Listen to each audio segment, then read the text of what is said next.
Tonight's commissioning address will be delivered by Dr. Donald Harvey. Dr. Harvey is a therapist at heart. He does a lot of things other than therapy. He teaches, obviously. In fact, this is his 18th year, I believe, that he's completing here at Trevecca.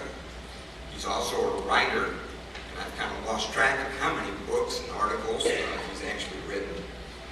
He supervises, he speaks at workshops and conferences, but again, at heart, he is a therapist. He likes to work with couples, and he works with couples in the restoration process. He's not doing it just to help them, per se, or to make them feel better, but he's really an instrument in the hands of God to bring about redemption, to bring some order out of chaos in the lives that some couples experience. And there's nothing more biblical than that, to be involved in the work of redemption. Not only is he a therapist, he's also my friend. Don and I have been colleagues for a quarter of a century plus, which is probably longer than some of you master's graduates are in age. We've labored together here at Trevecca, and before that at Christian counseling services. By the way, they did close their doors not long after Don and I left. I don't know if that had anything to do with it, but we did work there together. And in fact, he was my clinical supervisor during the years that we shared there at Christian counseling services. So there's a lot that I could say about Don, a lot of stories. Some of you have heard some of those stories, fishing stories, things of that kind. But I think the most important thing is to just bring him up here and let him share with you. So, Don.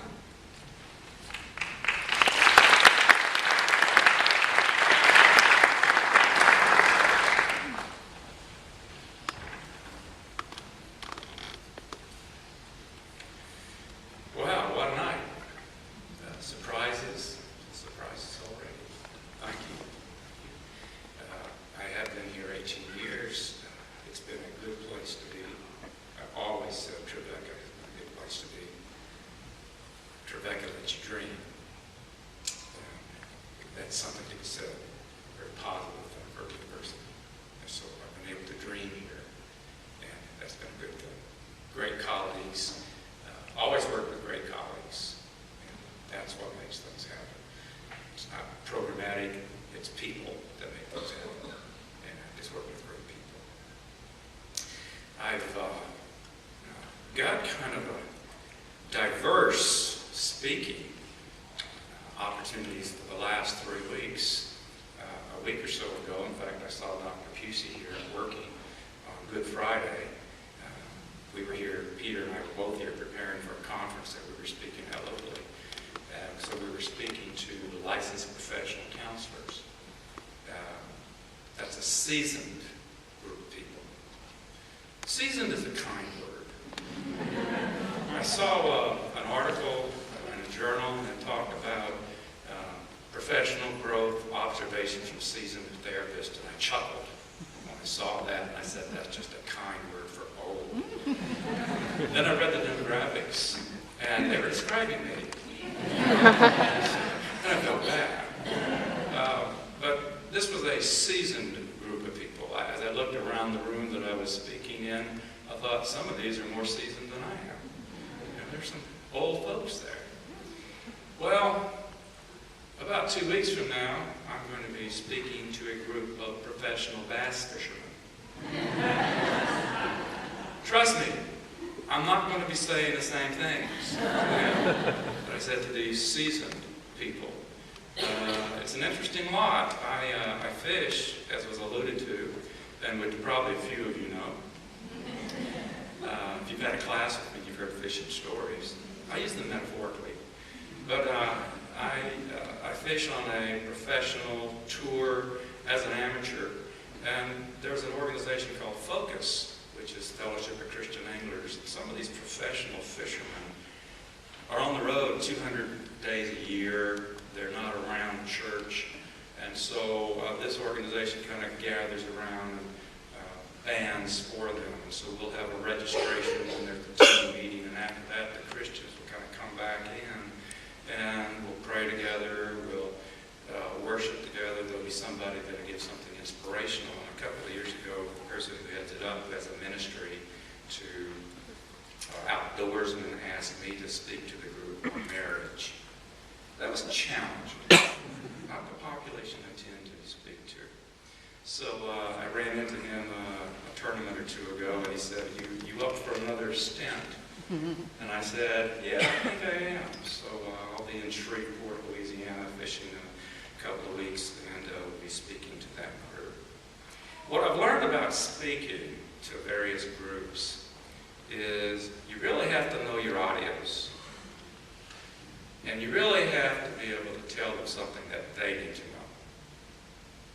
And as I said, speaking to LPCs was a much different challenge than speaking to professional bass fishermen. And speaking to novice therapists presents another challenge. You know, what is it that novice therapists need to know? Now, as an aside, some of you are very seasoned. You're just not seasoned as therapists. Think about that.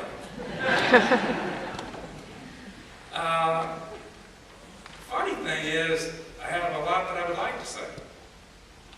I've been working on a manuscript that kind of focuses on that whole professional development. And I printed a copy of my table of contents, and I said, well, gosh, let's see, here's a good one. If you stop growing, it's time for you to stop doing therapy. That would be good for new therapists to hear. Or sometimes you get in the way. You know, if you have completed your second semester of practicum or are currently doing it, you know what I'm talking about, because you start looking at how do I get in the way. Well, you never get out of the way completely, and that's a lifelong process. And so that would be good to hear. And then I've got several others that I think would probably be good. But none of those kind of run with me. And so I decided to do something a little different. So I'm going to talk about passion. I started working on that, and it morphed on me. I thought I was going to say something like, you need to follow your passions. I believe that. I've tried to do that. But as I started wrestling with the whole idea of passion and beginning therapists, what struck me more was you really need to be holding on to your passion. And that's different. That's different. I think that passion, and having a passion for what you do as a therapist, is probably the most significant factor in your success. Now, I know you need to have skills, and those you're not done with. You're going to develop more of those. And I know you need to be suitable for the profession. And so you have the professional courses where you kind of go down the list and say, done that, got that, oops, don't have that, got to work on that one. You know, so you know that. So I know all that. But if you're not passionate about what you're doing, you're not going to be successful in impacting lots of people. Now, we sometimes think that passion is always going to be there. Because you're very passionate now. I know you're passionate now because I read your candidacy forms. That probably comes as a surprise. You know the thing you had to turn in before we let you go on in the program? And you probably thought, nobody reads these things. Well, we read them. And so I pull one out. This isn't one of yours, you know, because people turn them in every semester. And I'm reading this thing, and I'm reading things like the personal value I bring to the field of mental health is the belief that everyone is entitled to God's grace. God's grace is what sustains me, and I want to remind everyone I come in contact with every day that God's love for us is infinite and will help us walk through any trouble, real and imaginable. I truly believe God is calling me to do this work more than ever. In a nutshell, I have a deep passion to help people heal from the wounds of being raised in dysfunctional households.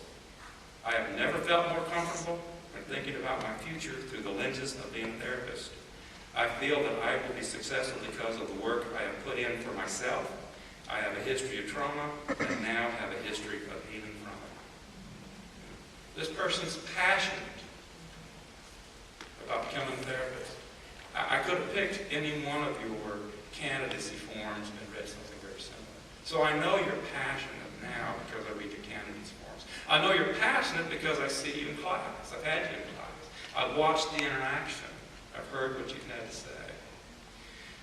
I know you're passionate because I know your stories, and I get to know them really well because I supervise some of you in practice.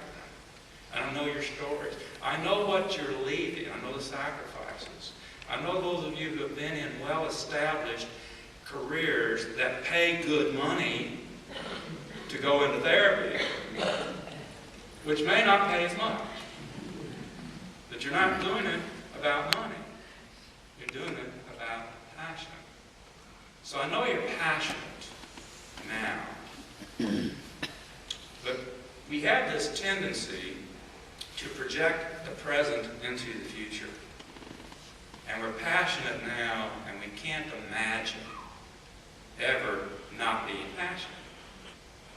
And metaphorically, it makes me think of marriage. And those of you who have had a marital life cycle course, you remember the phrase, marriage is complex. And we've got the marital complexity diagram. That's that pie. And it's got 3 elements in it. And we talked about individuality, what you bring to a relationship. Yeah, you've got, okay, I see that. You've got a committed member. Good. You're graduating, you want to. And we talk about emotional tone and how important emotional tone is in a relationship. It's the want to in a relationship. And we talk about interactional dynamics. You know, the patterns. Some patterns help, some patterns get in the way. And then we look at the external. We've got the crisis things, the unexpecteds in life that will intrude upon a relationship. And we've got the more predictable, the stages, the developmental stages. And so all that's happening at the same time. And people who marry can't imagine not being passionate. That emotional tone is high, or they wouldn't be getting married. Yet we also know about half of those relationships are going to end. And by the time they end, there's not a lot of passion left. So it can go away. And we have to work at keeping the passion there. So what I want to do is talk about passion and tell you some of the things I've learned about passion. I know you're passionate. I just want you to hold on to that. That's what's important. I had a student who graduated, went on to do licensure work. I supervised, was one of the supervisors to be licensed. Kenny Sandifer, some of you know Kenny, was the other supervisor. He did the individual, and Stephen was in one of my groups.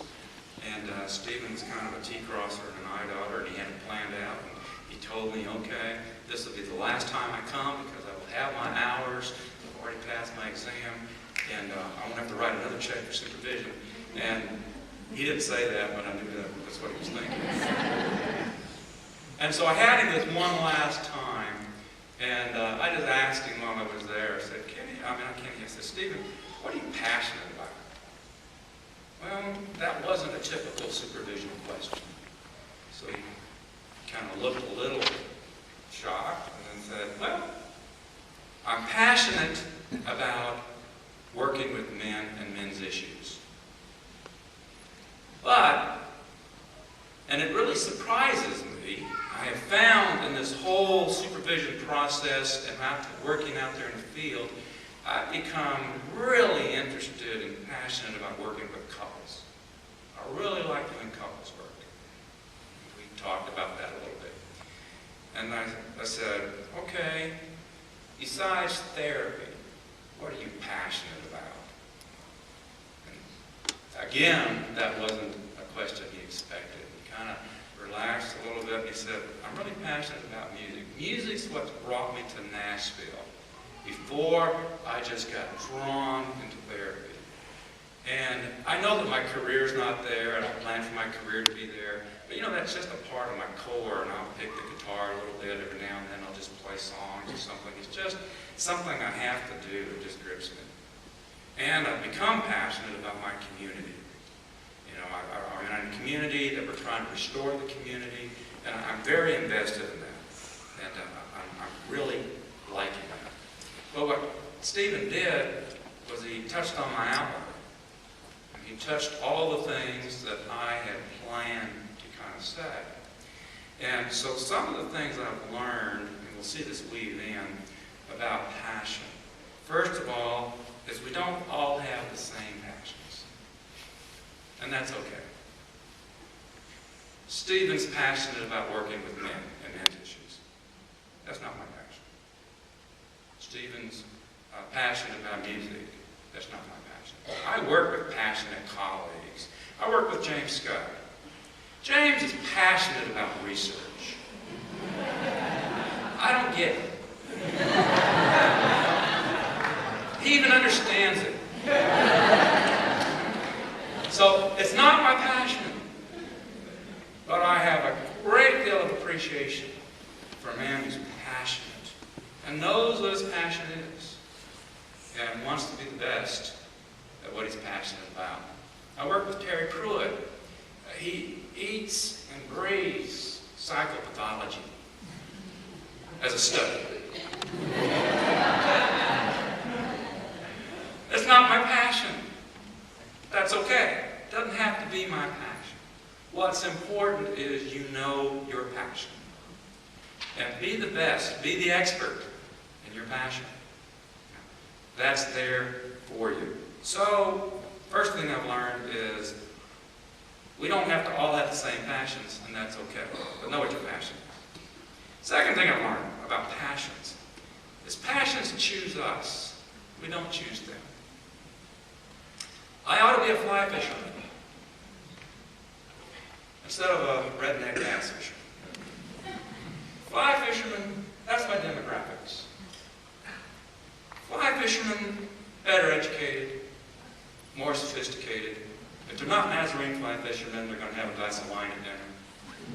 You know? My bass fishing buddies, they're not going to drink a glass of wine. You don't confuse them, generally, with well-educated folks. When I go to bass tournaments, my goal is to blend in. So I don't take a hat that says Polo on it. It may say Yamaha, Co-op, something like that, but that works. Okay? Terry knows what I'm saying. We're one with the culture. But it's not going to be, you know, something that keeps it. Because it doesn't work. I try to be a fly fisherman. I bought all the equipment. I've got 2 or 3 rods, several reels. I've got 3 sets of waders, a really neat vest, a bunch of the flies. And when I go to Colorado, and I'm with all my Colorado therapist friends who are passionate about fly fishing, I go out with them. I fly fish with them. But, you know, our passions choose us. We don't choose them. And I just couldn't make it work. I don't know what has drawn me to relationships, to working with couples. Didn't start out necessarily that way, but as I was in the field, I just found it gravitating more and more that way. And I just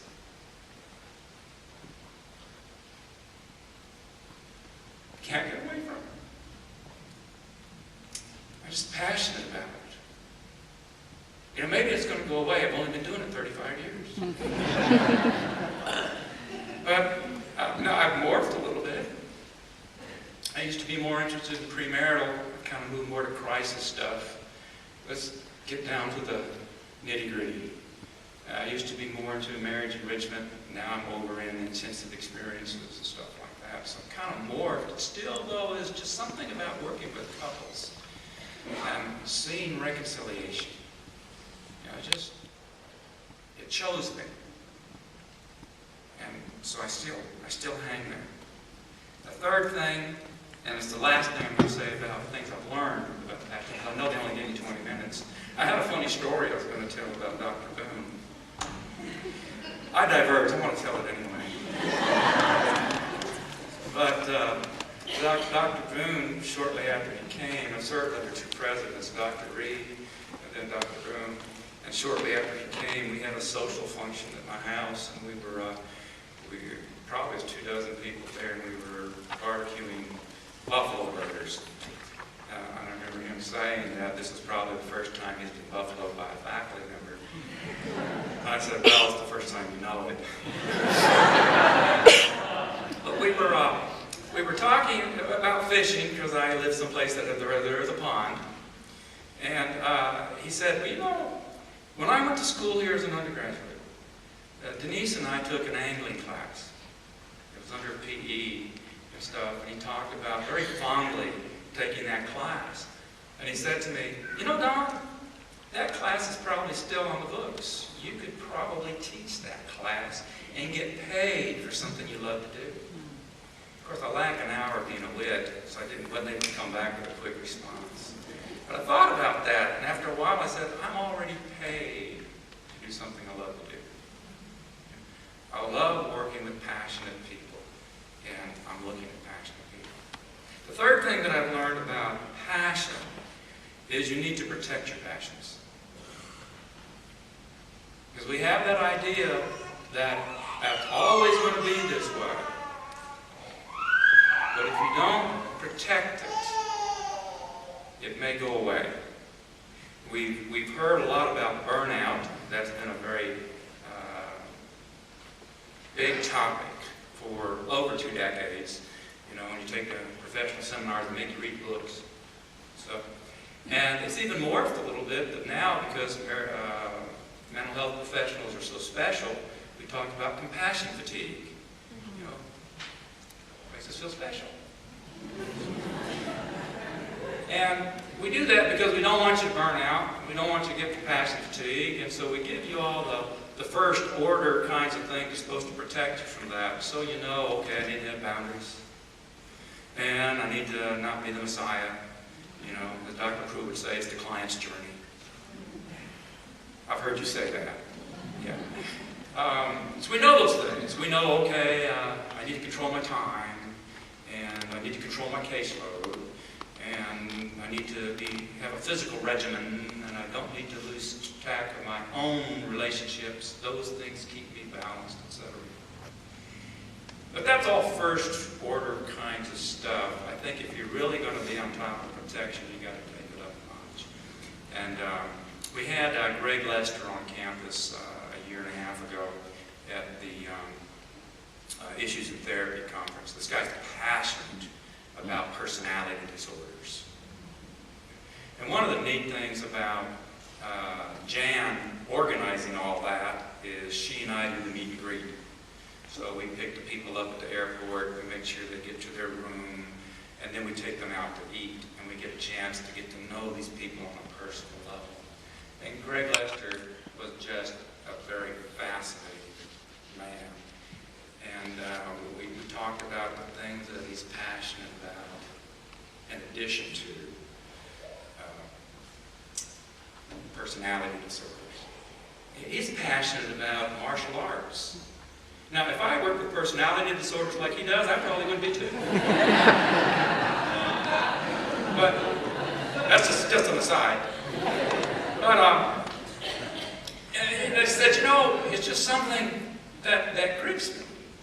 And I'll leave here and I'll go back to Denver. And you know, he's got a 4th degree black belt and the broken ribs to prove it. He says, I'll go back to Denver and I'm going to teach kids. I work with kids. No cost. I just work with kids, you know, because I'm that fascinated and invested in it. And in his, one of his books that I was reading, he talks about that. And so when he talks about self-care, he not only lists things that we all know to do, that first order stuff, but he goes on and says, and I don't see this in any other person's writing, and he goes, you need to engage in activities different from human services that require your complete, undivided attention, concentration for some period of time. You need to have an alternative passion. Alternative passions don't compete. They complement. They help us stay balanced. I hate to fly. Absolutely hate it. So I'm flying back from San Diego visiting my daughter. My daughter's she's here, she's going to walk, she's present. I'm so glad she's here, graduating. But we had been visiting my daughter and I was flying back, and so I try to, how can I get from point A to B? Not that I'm afraid of flying, I just get sick of emotion probably. And so I'm going through the Spirit magazine and I get to the back page, and there's this one-page little article. They don't have big articles because, hey, they're just trying to get you from point A to B. And so I look on the back page and they've got a picture of William Macy. Well, I wouldn't know William Macy by name, but I saw his pictures. Oh, I know him. He's that character actor. I've seen him in this and seen him in this and seen him in this.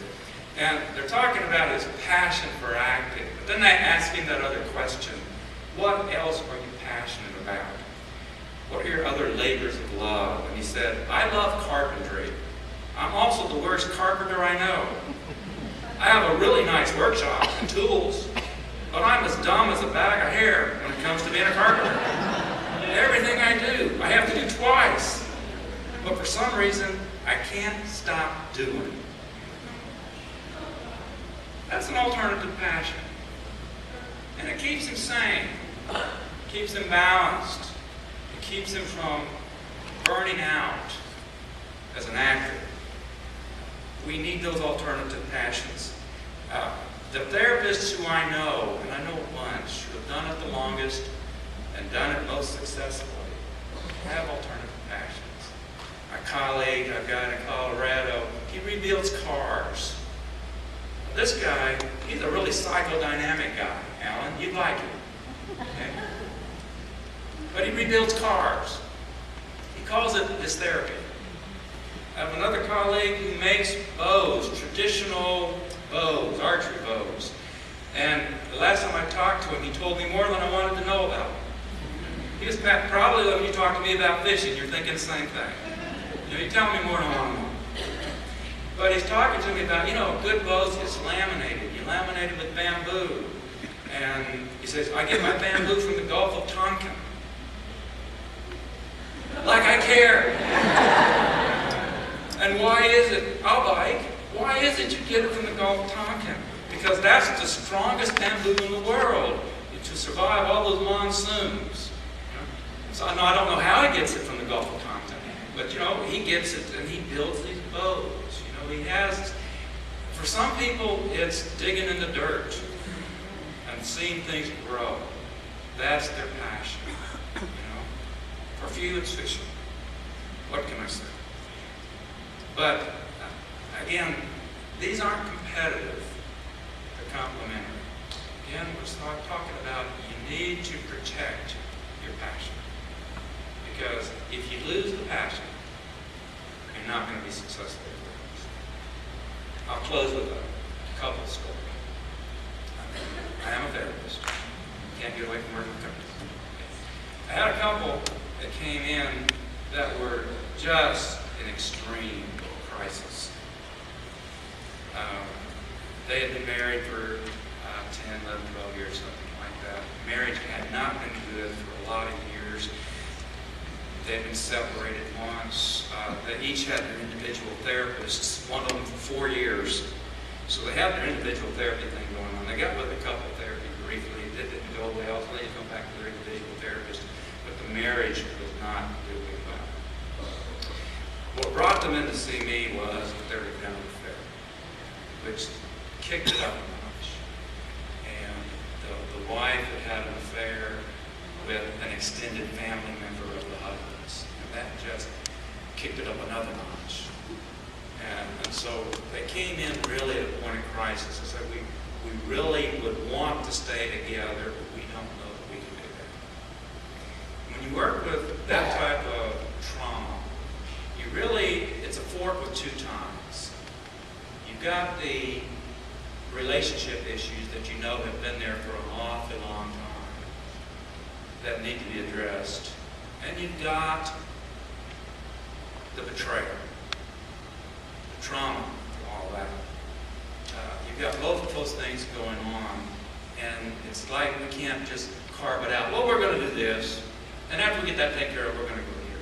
It just kind of bleeds over back and forth, and the couple was just so stuck. And we would work together and have these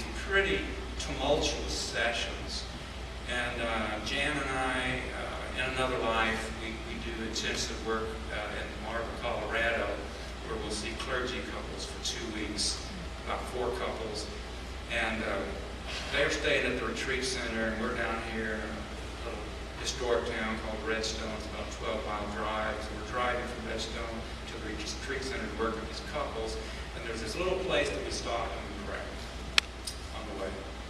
And the prayers change from the beginning of the week to the end of the week. They get more desperate. Okay? Lord, has it come to this? We're really praying. But we'll be working with these couples, and it just feels overwhelming. That it's just not going to turn. We know it's turned in the past. We trust the process. But Lord, we just don't see it. And you really need to make an appearance here. You really need to show up. Because we're feeling pretty hopeless in our own skills. And we go through the weekend, and we get to Tuesday, and we've actually labeled it, we call it Miracle Tuesday. God shows up.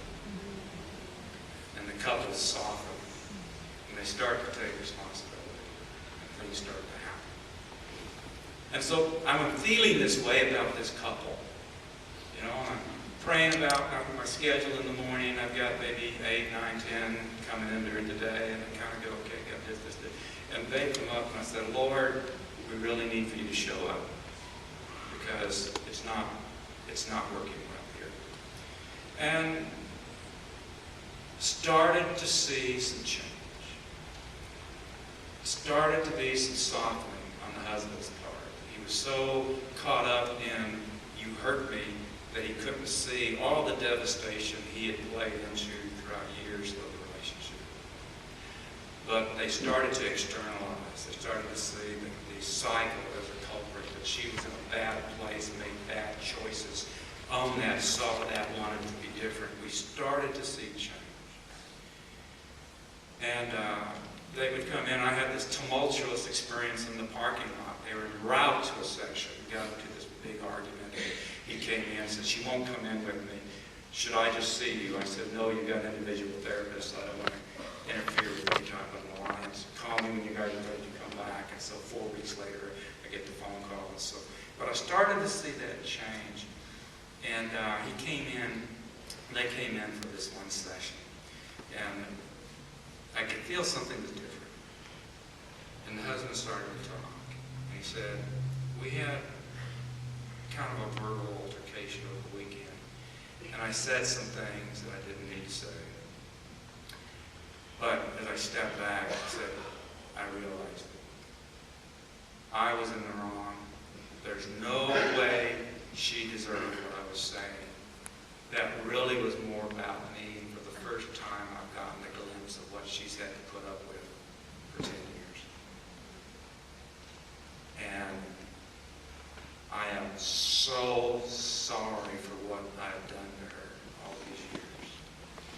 He's saying that to me, and you therapists know I'm not the one he needs to be saying it to. So I kind of held him in that, and I kind of took it down. He said, you're talking about the anger that you've kind of thrown her way.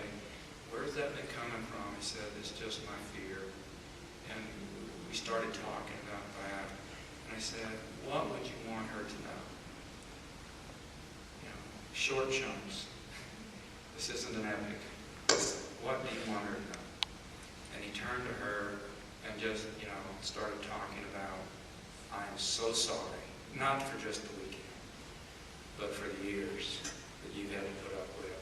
And what I can commit to you is that I will not do that again. I can't promise that I'm not going to be a fool. He didn't use the word fool. I can't promise that. But I can tell you, my heart is to be different. And he was shaking, as he was sharing that. And she had been crying now for a while, so I turned to her and I asked her, I said, what are your tears telling me? What's your experience right now?